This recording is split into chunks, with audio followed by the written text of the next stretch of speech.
a gente entender aonde se insere, né, a questão da assistência domiciliar na rede pública de saúde, sobretudo a questão do impacto na carência de leitos hospitalares, né, o surgimento de um maior número, né, de pacientes originados da questão do envelhecimento populacional, né, maior expectativa de vida, questão de avanços da medicina, acesso a informações, maior proporção, né, proporcionamento de saneamento básico, melhores condições de vida, né, gerando uma expectativa de vida maior. A mudança do perfil dessas doenças, né, doenças crônicas e múltiplas, com exigência de cuidados constantes, medicação contínua, exames periódicos. Né. Em 2018, o CIAB ele mostra que aproximadamente 30% da população ela tem uma comorbidade e 40% duas ou mais. Tá? Então, isso acaba gerando realmente usuários que precisam de um olhar, né, e com sequelas, na maioria das vezes, decorrente dessas condições crônicas. A ausência de leitos, né, para reabilitação e cuidados prolongados. E, com tudo isso, graças a Deus, cada vez mais a assistência domiciliar ela vem crescendo e trazendo diversos benefícios. Né? O Gerardo mostrou até várias manchetes de jornal do crescimento da assistência domiciliar. E a gente acaba vendo, refletindo a questão, sobretudo, do rodiziar, né? Gerar mais leitos para esses pacientes realmente poderem estar sendo acompanhados e bem assistidos. Então, a gente vê como benefício a questão da redução da demanda pelo atendimento hospitalar ou redução do período de permanência dos usuários internados. Né? O paciente que está no domicílio, ele acaba, muitas vezes, em curso de doença tida como incurável, ele acaba tendo melhoria da qualidade de vida. Isso reflete em ganhos, né? Ganhos que, aparentemente, por exemplo, um paciente com ELA, a gente não diria que esse paciente teria uma evolução no domicílio. A gente vê muita coisa boa a partir do momento que esse paciente está em casa. A humanização da atenção à saúde, com ampliação da autonomia dos usuários, né? A deshospitalização, a otimização dos recursos financeiros e estruturas das redes de atenção à saúde, a diminuição dos riscos hospitalares e prevenção de novas hospitalizações. Os pacientes que estão em assistência domiciliar, né, pela nossa experiência, a gente conduz muito bem em casa. Né? Poucos, né, o de assistência ventilatória, sobretudo, poucos são os que ficam reinternando com frequência. Então, os objetivos do SAD vai ser realizar essa deshospitalização, tirar esse paciente do hospital, né, pacientes crônicos que necessitam de apoio, suporte, acompanhamento de equipe multidisciplinar, para retornar ao domicílio, prestando assistência domiciliar com segurança, qualidade e humanização, contribuindo desse modo para esse paciente se adaptar no domicílio, ter a sua integração social, né, esse convívio com a sociedade, familiares, e na questão do serviço de atenção básica de saúde. Como é a estrutura do nosso serviço? Né? Acabei trazendo para a gente ter uma percepção de como funciona um SAD para a gente poder destrinchar mais à frente o perfil desses pacientes acompanhados. Então, o PAD do Valdemar foi criado em 2003. Né? A gente iniciou a assistência pediátrica em julho de 2011. Né? A primeira criança em ventilação mecânica era uma síndrome de West. Foi oficializado o PAVD, né? O Programa de Assistência Ventilatória, em janeiro de 2012. Mas aí eu abro um adendo que, desde 2005, a gente tinha, né, acompanhava paciente em ventilação mecânica adulto, mas só foi oficializado em 2012. A inclusão de outros pacientes da rede e ampliação do PAD, né, a gente mudou de programa de atenção domiciliar para serviço de assistência domiciliar do ISGH em outubro de 2013. Então, com a ampliação do SAD, a gente antes fazia a captação só desses pacientes do Valdemar, E, a partir do momento que houve essa ampliação da rede, a gente começou a dar cobertura, né, suporte para outros hospitais da rede que não possuem o serviço, ou até mesmo possuem, por exemplo, como é o caso de Messejana, mas não acompanham determinados perfis de pacientes, sobretudo os neuromusculares. Então, Instituto Dr. José Frota, né, o Frotão, Walter Cantídio, o Hospital Universitário, HGF, São José, Messejana, César Caos e o Da Vinci. O Da Vinci ele foi incorporado nessa cobertura com a questão do Covid, né, da pandemia. As equipes SAD, como é que funciona, né? A gente acompanha, em média, 220 pacientes. Temos equipe que são divididas por regionais, né, de perfil de paciente crônico, caixotomizado, uso de oxigênio terapia, com úlceras que necessitam curativos especiais, pacientes em cuidados paliativos. Então, são 4 equipes nesse formato, né, cada qual com 40 vagas. Eu tenho 2 equipes que fazem ventilação, sendo uma adulta, com 30 vagas, que é o PAVD adulto, e o PAD-PAVD pediátrico, que aí acaba sendo uma equipe mista, na qual eu tenho 10 vagas para esse perfil de paciente crônico e 20 vagas para os pacientes, para as crianças ventiladas, né? Na pediatria, esses pacientes são todos invasivos, infelizmente. E a equipe de fisioterapia, para atendimento, né, a equipe atende 50 pacientes, os 30 adultos, com os 20 pediátricos. E a gente tem uma frequência de 3 atendimentos semanais. Eu queria todos os dias. Mas a gente acaba trabalhando com limitações, né, humanas e de recursos, e a gente tenta fornecer da melhor forma, com qualidade, essa cobertura para os pacientes. Então, eu falo com muito orgulho que o SAD do Valdemar de Alcântara ele tem a equipe multiprofissional mais completa do país. Tá? A gente tem mais especialidades, mais categorias profissionais envolvidas. A gente tem uma direção de processos assistenciais, antes era a doutora Úrsula, mas a doutora Úrsula foi abraçar um grande sonho que ela sempre teve, que a gente vai ver mais à frente, que é a Casa de Cuidados. Temos 3 coordenações, né? A médica, a geral, está ali, amable, e a de fisioterapia. Médicos, enfermeiros, fisioterapeutas, assistentes sociais, cirurgião, cabeça e pescoço, dentista, fono, nutri, farmacêutico, psicólogo, TO, auxiliares e técnicos administrativos e os motoristas. Eu vou contar uma historinha para a gente poder se inserir e tentar entender o quanto, embora a gente já tenha paciente desde 2005, né, em ventilação mecânica, não só o Valdemar, mas como todo o país que presta assistência ventilatória, a gente fazia de modo, eu digo assim, entre aspas, clandestino, né? Não era oficializado em diário oficial, na realidade. Não tinha uma regulamentação para esses pacientes de ventilação invasiva. Então, a partir do momento 2017, né, a gente começou, através do programa do PROAD SUS, com parceria com o Hospital Alemão Oswaldo Cruz, em São Paulo, esse compartilhamento de experiências. Então, o Ministério da Saúde ele começou a mapear todos os serviços de atenção domiciliar do país, não só em ventilação mecânica, e começou a traçar o perfil desses pacientes. A partir disso, a gente teve um primeiro encontro, que foi o Simpósio Internacional de Ventilação Mecânica, em São Paulo. Tinha SADs de todo o país, fazendo ventilação e não fazendo ventilação. E, ao final do segundo dia de encontro, a gente abriu uma plenária que começou a ter discussões, né, acerca das dificuldades, de como acompanhava.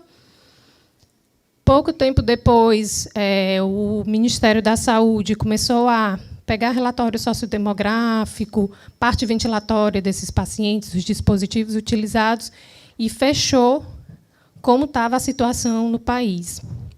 Tivemos o segundo momento, que foi compartilhamento de experiência dos serviços, e a consultoria e construção de instrumento norteador. Aqui nessa fotinha do canto, embaixo, está tá à mesa. Eu tive muita sorte. Eu acabei ficando com o doutor Mauro Vidigal na construção do manual para escrever sobre ventiladores, né, sobre os ventiladores mecânicos. Esse manual ele é bem interessante, ele traz tanto questões bioéticas, cuidados paliativos, estruturação do SAD, para servir realmente como um documento norteador, né, do Iapoca ao Chuí. Se eu estiver ali numa tribo no Amazonas, um paciente em ventilação mecânica, eu tenho uma noção geral de como eu posso estruturar e acompanhar esse paciente. Então, ele diz que pessoas em uso de ventilação mecânica prolongada enquadram-se nesse cenário. Por muitos anos, receber essa indicação significava viver em um leito hospitalar, seja em enfermaria, seja em unidades semi-intensivas ou intensivas. Entretanto, essa realidade vem mudando no âmbito mundial por meio da expansão do cuidado domiciliar. Abaixo ele ressalta, né, as experiências bem-sucedidas, como eu disse a vocês. O Valdemar, em termos de número de pacientes em acompanhamento, ele só tem um número absoluto, né, na realidade, menor do que o serviço de Belo Horizonte, o Ventilar. A gente acaba sendo o segundo hospital, né, com o número de pacientes acompanhados. E ele fala da experiência bem-sucedida do Programa de Assistência Ventilatória Domiciliar, do SEIBIN, né, Valdemar, ambos de Fortaleza, do Ventilar, que é vinculado à Fundação Hospitalar do Estado de Minas Gerais, e o serviço de Uberlândia. Esse momento é de alegria.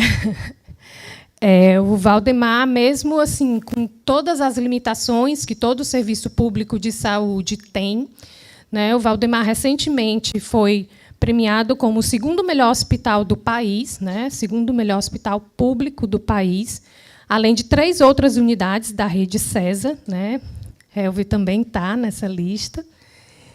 Além disso, a gente agora é Great Place to Work. Né? Como eu disse para vocês, quem trabalha no Valdemar, a gente veste muito a questão da camisa e trabalha no que realmente gosta. Voltando para a nossa historinha, embora a ventilação mecânica tenha sido praticada ao longo de muitos anos por vários serviços, a partir do momento que a gente se reuniu, o CONITEC, né, através do Ministério da Saúde, realmente acabou oficializando, incorporando a ventilação mecânica invasiva domiciliar para a insuficiência respiratória crônica. Esse daí é o Diário Oficial, ele é de novembro de 2018, né, de 2005, para o primeiro paciente de ventilação mecânica do Valdemar, para 2018, a gente tem uma caminhada. Aqui é o nosso perfil. O Miguel falava e o Miguel, eu comentava com o Carlos, isso está no que eu vou falar, isso está no que eu vou falar. O nosso perfil, realmente, tanto pediátrico como adulto, ele é neuromuscular, né, neuropatias, na verdade. Né, para o adulto, acaba sendo mais neuromusculares. Neuropatias pediátricas, a maioria realmente são crianças encefalopatas, na grande maioria. Em segundo lugar, a miotrofia. A doença pulmonar, geralmente, que leva à ventilação mecânica, complicação, acaba sendo displasias broncopulmonares. Ali era o ano de 2021, 2022. Eu trouxe os 2 últimos anos, mas, se a gente for puxar todo o histórico, desde 2011 para as crianças, e todo o histórico de pacientes adultos, esse perfil ele se mantém. Tá? A única diferença vai ser no perfil adulto, na parte de incorporação de pacientes com distúrbio do sono, que está ficando bem frequente. Isso daqui são algumas de nossas crianças acompanhadas, né? A gente fazendo um estímulo na prancha ortostática. É uma criança de AME. Essa mesma garotinha, para fazer a identificação, a mãe colocou a traqueostomia na boneca. E ali o Valdemar ele é um dos poucos serviços que faz as trocas de cânulas de traqueostomia no domicílio.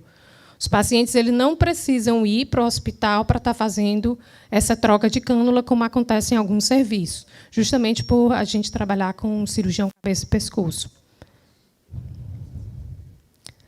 Aqui são os pacientes adultos, né, onde a gente vê realmente o perfil da maioria dos pacientes de neuropatias. Eu vou já destrinchar um pouquinho o que é cada um desses, né? A maioria realmente é esclerose lateral amiotrófica. Eu tenho doenças pulmonares e tenho outras condições. A gente vê que é uma diferença bem grande para se analisar, o meu número é 30. Eu só tenho 30 vagas. Então, essa média está acima do 20. Tem uma pequena queda, pandemia. Foi o momento que a gente mais teve vaga, a gente teve 6 vagas, né, sem saída de paciente, mas isso foi um momento único e raro na nossa história. PAVD geralmente nunca tem vaga. Então, no ano de 2022, após a queda, a gente começa a ver retornando para o esperado dentro dos pacientes de perfil neurológico, um perfil mais baixo, né, de pneumopatias e de outras condições clínicas. Destrinchando um pouquinho, eu trouxe o segundo semestre de 2022, no qual eu trago o perfil dos pacientes. Se a gente vê em vermelho, são os pacientes com esclerose lateral amiotrófica. Em amarelinho, meus pacientes com distrofia. Em verde, amiotrofia. Azulzinho claro, encefalopatas, né? E o azulzinho escuro, traumatismo raquimedular. Se a gente for fazer o somatório de neuromusculares, é o meu maior número de pacientes que a gente acaba acompanhando em suporte ventilatório. Então, eu tento captar, há um bom tempo, eu tinha assistido uma palestra do Dr. Miguel sobre a questão do BiPAP para invasivo, né, para usar em paciente traqueostomizado. E eu sempre gosto de contar essa história, eu não sei se ele vai recordar, que ele conta o caso de um paciente que faleceu de AVC e a família encontrou, né, o manual do equipamento e viu que não poderia usar, e aquele 2 milhões de euros ficou sempre na cabeça, e essa foi uma das formas que a gente teve de estar conversando, né, sempre baseado, né, na questão do funcionamento do equipamento, para não estar indicando mais usar em paciente traqueostomizado. Tá? Então, esse paciente aqui abaixo, do meu lado, é um pacientezinho jogando Candy Crush com a peça bucal. Acima, né, a gente tem uma paciente com uma síndrome compressiva medular, ela tem uma síndrome de Morquio interrogada. E a gente estava ocluindo a cânula, colocando na VNI para decanular. Tá? Embaixo é um paciente de esclerose lateral amiotrófica. Quando a gente fala na questão de condução dos pacientes, mais à frente eu vou apresentar os nossos desafios. Aí eu vou traçar um pouquinho para a gente estar deixando só essa reflexão. Aqui é um dos casos, né, de decanulação da gente, aqueles pacientes tidos como indesmamáveis. É um paciente de traumatismo raquimedular, arma de fogo. Tá? E ele foi... aí entra o meu grande parceiro, Stanley. A gente faz esse processo no domicílio, mas toda a decanulação ocorre em ambiente hospitalar. Tá? A gente não decanula no domicílio por questão realmente de segurança. Esse paciente ele foi decanulado em fevereiro de 2019. Stanley fez uma videochamada, não foi, Stan? Que ele não estava querendo usar a interface. Eu estava preparando para o Carnaval de Salvador. E quando ele liga, eu disse assim, você use a máscara. Eu lhe disse que eu ia lhe dar outra chance, a sua última chance, porque ele sempre ficava protelando, jovem, trocava o dia pela noite, em TV, e acabava não fazendo o segmento do desmame de modo adequado. Então, ele foi decanulado. Esse paciente, hoje em dia, nem suporte ventilatório usa. Tá? É um TRM, se eu não me engano, eu não recordo bem, então, eu acho que é C5, C4? 3. Então, assim, ao curso, né, ele tem pequenos processos inflamatórios, a gente intensifica a fisioterapia, coloca cofaciste e fica de boa. Aí vem a questão dos nossos desafios. né? Um dos primeiros desafios que eu pontuo é a questão de demanda de encaminhamentos versus oferta de vagas. Atualmente, o PAVD está com 8 pacientes em lista de espera, sem previsão de ir para casa esses pacientes.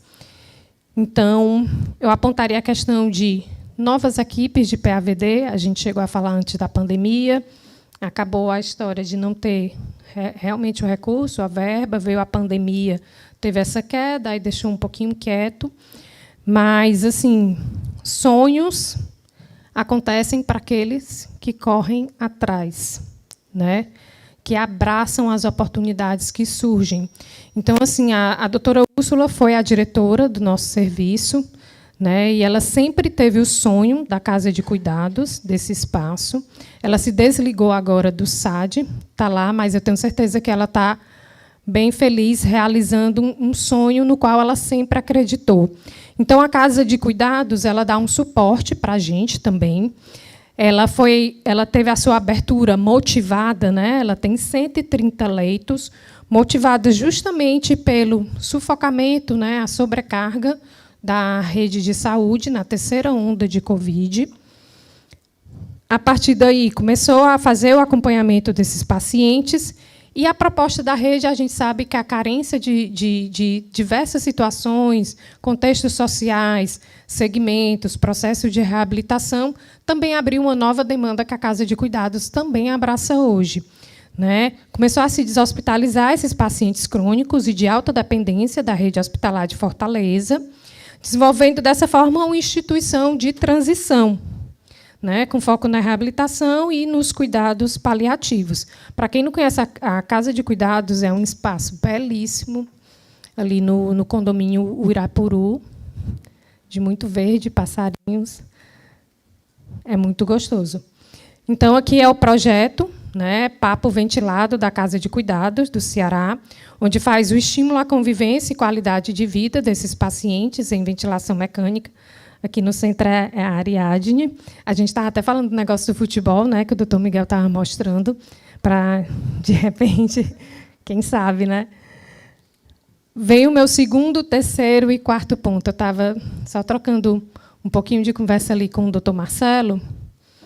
E, assim, em todo o mar de rosas, a gente também encontra as nossas dificuldades, as nossas ondas um pouquinho mais agitadas, né, mais turbulentas, que a gente tenta contornar da melhor forma, sempre correndo atrás do que se quer. Então, eu estava contando para o doutor Marcelo a história do primeiro Coffee Assist que eu consegui colocar no SAD. Eu fiz uma cartinha para o diretor e saí fazendo apanhado de todo o prontuário dessa paciente esclerose lateral amiotrófica, de quanto custou cada internamento e uso de antibiótico. Então, foi a partir dessas contas, da matemática mesmo, que eu mostrei que era muito mais interessante colocar o Coffee Assist do que essa paciente estar reinternando com frequência.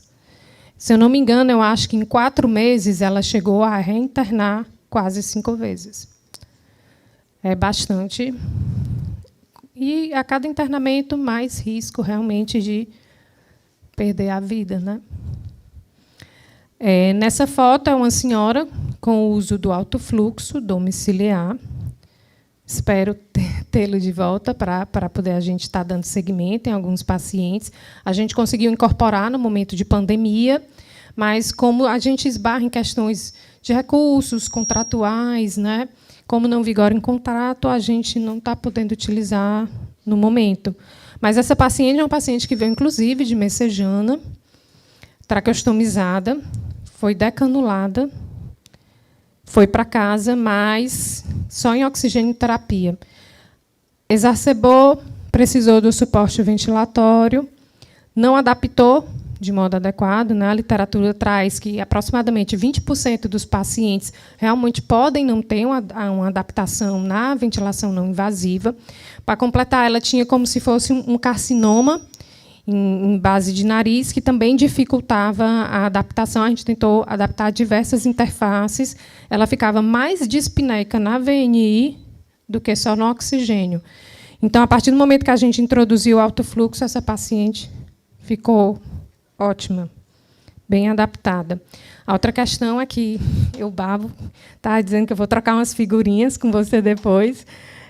Na questão da telemonitorização, a gente ainda faz muito. Eu tive uma experiência com a Ervil muito boa, né, de um paciente que a gente acabou colocando na UCE, essa paciente, no Astro, mas a gente ainda não faz a questão da telemonitorização.